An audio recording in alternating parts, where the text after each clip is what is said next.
Hallo meine lieben Freunde und herzlich willkommen zum Card Reveal Video des neuesten Hearthstone Add-ons Kobolds and Catacombs.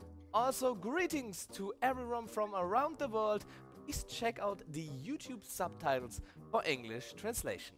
Mein Name ist Wurus, ich bin deutscher Hearthstone Arena und Fun Constructed Streamer und ich habe heute die Ehre, euch eine neue Karte des am 8. Dezember erscheinenden Hearthstone Add-ons Kobolds and Catacombs zu präsentieren. Hierbei handelt es sich um den sogenannten besessenen Lakaien bzw. den Possessed Lackey, eine 5-Maler Warlock-Karte mit einem 2/2er Körper und dem Death Rattle Recruit a Demon. Für alle, die noch nicht wissen, was Rekrutieren bedeutet, Rekrutieren ist quasi die neue Key-Mechanik des neuen Add-ons Kobolds and Catacombs und darin steckt nichts anderes als etwas aus seinem Deck direkt aufs Board bringen. Das bedeutet, stirbt unser Lakai, wird ein zufälliger Dämon aus unserem Deck direkt aufs Board gebracht. Ich muss jetzt als allererstes erstmal sagen, dass ich diese neue Mechanik wahnsinnig interessant und vor allem auch spannend finde. Die Frage ist nur, wie wirkt sich das nun auf unseren 2/2er Lakaien aus? Auf den ersten Blick scheint die Karte gar nicht so schlecht zu sein, trotz seines 2/2er Körpers, denn wir sind im Besitz von extremst vieler mächtiger Dämonen, die wahnsinnig viel Value bringen könnten. Dread Infernal, Abyssal Enforcer, Despiceable Dreadlord, der Doomguard. Auch der Lakari Fellhound könnte ziemlich gut sein. Selbst ein Pitlord wäre mit dieser Mechanik sogar ziemlich stark. Immerhin hätten wir dann für 5 Mana umgerechnet einen 7/8er Körper. Und außerdem fällt der Battlecry, dass wir uns selbst 5 Schaden zufügen.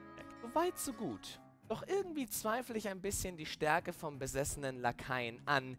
Denn was viele der starken Dämonen ausmacht, ist ihr Battlecry. So wollen wir auf keinen Fall einen Abyssal Enforcer ohne sein Battlecry spielen. Würden wir glatt ein Cruel-Deck spielen und wir laufen der Gefahr, den Cruel durch die Recruit-Funktion aufs Board zu bringen, wäre das eine Katastrophe. Und noch viel fataler wäre natürlich, wenn wir einen Lord Jaraxxus so auszusehen aufs Board holen und dann nicht mehr uns in Lord Jaraxxus verwandeln können. Das wäre fatal. Möchten wir das Risiko also tatsächlich eingehen?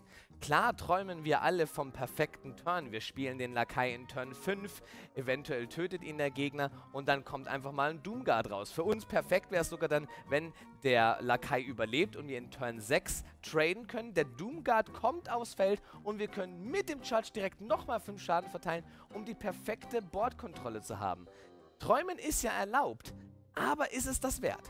Mal abgesehen von der Wahrscheinlichkeitsberechnung, wenn wir uns die heutigen Metadecks angucken, haben wir natürlich auch noch andere Dämonen. Da sehe ich jetzt 3 als nicht ganz so stark an, die eventuell kommen können. Selbstverständlich der Voidwalker, wo wir sowieso den natürlich schon längst in Turn 1 gespielt haben wollen. Malkazars Imp, sollten wir uns auf die Discard-Methode verlassen wollen. Und auch der Flame Imp. Wobei ich da noch sagen würde, es wäre okay. Es wäre umgerechnet noch ein 5/4er Körper und wir würden uns nicht selber 3 Schaden machen. Es ginge wahrscheinlich wohl noch, aber wäre natürlich nicht die beste Ausbeute. Tatsächlich haben wir also wirklich sehr viele gute Dämonen für die Recruit-Mechanik über. Nur das Risiko mit den Battlecries, das muss man dann natürlich eingehen. Mit dem heutigen Card-Reveal-Stand kann man sogar noch die Karte Void Lord ankündigen. Eine 9-Mana Epic mit einem 3/9er Körper Taunt, der bei einem Death Rattle nochmal 3 Void Walker quasi spawnt. Das wäre auch ein absolut fantastisches Target. Diesen in Turn 5 draußen zu haben, wäre natürlich Weltklasse. Nun hat der Lakai also eine Chance, im Constructed gespielt zu werden. Im Zulok wohl höchst unwahrscheinlich, doch kann ich mir vorstellen, dass in der Control-Variante des Warlocks die Karte durchaus einen Nutzen finden mag. Vor allem, wenn man gerne gambelt. Ich möchte jetzt nicht natürlich die Worte eines Big Warlocks in den Mund nehmen, dafür fehlt es wohl an den richtigen Dämonen. Dennoch, vielleicht auch mit den weiteren Karten, die noch veröffentlicht werden, ist es bestimmt möglich, eine coole Combo-Variante mit dieser Karte zu spielen.